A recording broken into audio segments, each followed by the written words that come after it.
Homemade, and I'm going to show you the better way to make chia pudding. There is a lot of videos on showing how to make chia pudding, but you're using the whole seed. So the seed looks like this. These little tiny seeds like that. And what happens is when you add water to them, they produce this goopy gel substance around it, and it's quite remarkable of how much water they absorb, these little seeds, and they make this awesome gel-like substance, and it tastes really good. But when you eat these seeds when they're gelled up, I always find that they get stuck in my teeth even when they are soaked in water. I don't know about you, but I think it's pretty irritating having the seeds stuck in my teeth. It kind of reminds me of raspberry seeds. I love raspberries, but the seeds sometimes get in my teeth too, but that doesn't stop me from eating raspberries though. But the other point that I want to make is that when you're eating those chia seeds, you're not really actually breaking them down when you're chewing them. You just kind of poo them out. And how much actually are you getting from those chia seeds? That's my big question. So what I do to improve absorbing those nutrients from these wonderful seeds is one simple step. It's not going to add a lot to any recipe that, let's say, you already have with chia pudding. You're just going to do one extra step. And that one extra step is taking your 2 tablespoons of chia seeds and putting them into a coffee grinder or a seed grinder, and you're going to grind them up. And then you're going to just do the exact same thing. We're going to add a half a cup of water to it. Grinding these seeds up is that it absorbs water even quicker. I mean, literally, I will do it in front of you in real time and you will see it absorb water and get to the consistency that you want in a matter of seconds, instead of waiting 5 minutes and then come back, stir, then wait a couple, wait 5 more minutes and then 10 more minutes and then stir kind of idea. This will happen instantly. And to top it all off, when you eat it, you don't get them stuck in your teeth, and it's already in a form where your body doesn't have to break down that seed. And a lot of times it just can't. It just goes right through. So I'm going to make 2 different recipes today using my way of making a better chia pudding. So I'm going to utilize fruit. I'm not going to actually add in any kind of extra sugar, no stevia, no monk fruit, no maple syrup, no honey. Utilizing fruit is just a fantastic way to increase the sweetness of this chia pudding without adding the extra sugar. And a lot of us are going to make chia pudding for a healthier alternative, and we don't want a lot of extra sugar. So let's just scrap the sugar and start blending beautiful flavors together that we are going to love, and the fruit will satisfy our sweet tooth.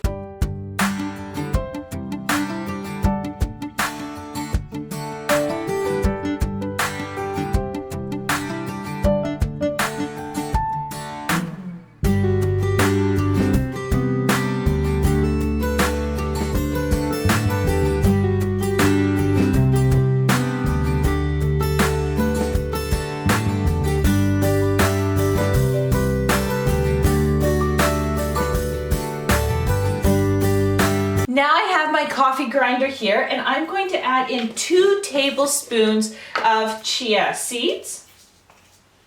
So 1, 2.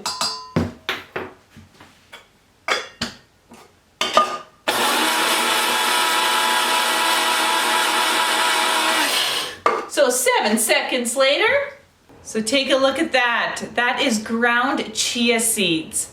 So now what you want to do is grab a canning jar or whatever jar you want to use to make your chia pudding in. Ground chia seeds in and add in a half a cup of water. You really want to make sure you add in the water and let these chia seeds absorb all this. If you don't add enough water, And if you don't drink enough water yourself, those chia seeds can actually pull water out of your body. So you really want to make sure you give them adequate water. Start whisking them up.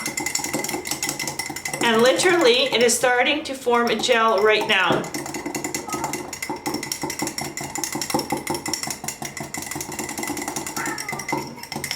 See, it's gelling up right now, right as I'm talking here. Now we'll just let that set for just a couple of minutes here. I have some beautiful fruit right here. So for this one here, what I'm going to do is I'm actually going to blend up a little bit of mango, and we're going to mix the mango into here, and then we're going to add in some Greek yogurt and top it off with some wonderful kiwi. Look how thick it's getting. Look at that. That's almost done.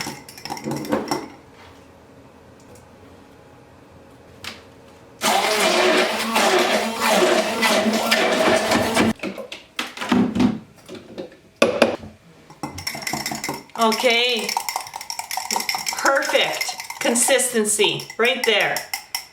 So now the chia is all set up. Like I said, it does not take long once you grind it up. Okay, now we're going to add in some mango. I'm going to just give that a little bit of a mix so the mango is evenly mixed in. And then we're just going to add in like just, I would say, 1/4 of a teaspoon of vanilla. Just a little bit. It just brings out the flavors of all the fruit and everything. And I really like adding a pinch of salt, just a pinch. And that also enhances the flavors and bring them out. Plus, you got a really healthy salt, it's good for you. Then we're going to add in some Greek yogurt. This is homemade. Oh yeah.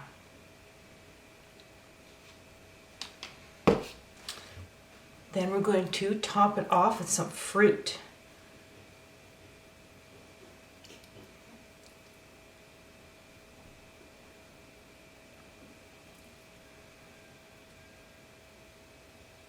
And this is absolutely delicious. So I'm going to set this one aside and let's make a second one. So for my second one here, I'm going to start with, again, the ground chia. I took 2 tablespoons of whole and then I ground them up. Then we're going to start with a 1/2 cup of water. Add that in there.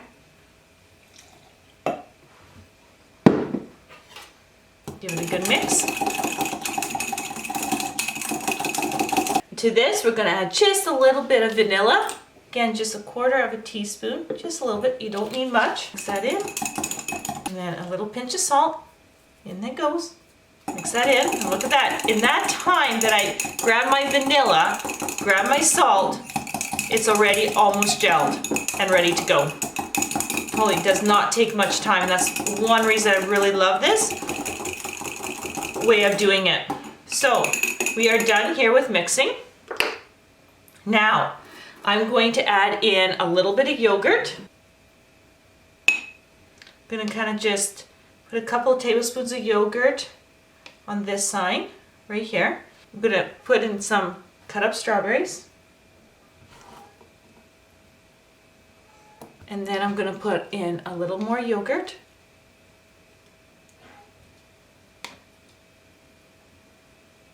Oh yeah. And then some blueberries.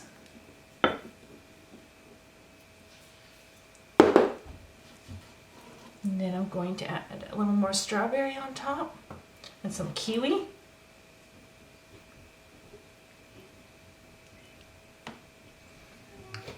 A little more yogurt right there. And some blueberries. Oh man, that's a huge blueberry. And we're done. So we got some 2 beautiful chia puddings in a matter of minutes, and now just got to enjoy them. So now you enjoy making a chia pudding. There's so many variations that you could do. Just be creative with whatever fruit you want to use, or add some chocolate in here, or whatever you want to do. If you're looking for some more great recipes, definitely check out my website at everything-homemade.com. There you'll find 2 of my cookbooks, which one is on pre-order, the whole wheat sourdough cookbook. You can also order the Everything Stevia cookbook as well. Also subscribe to the website and subscribe to this channel. And I just want to say thank you all for being here, and I will see you on the next video.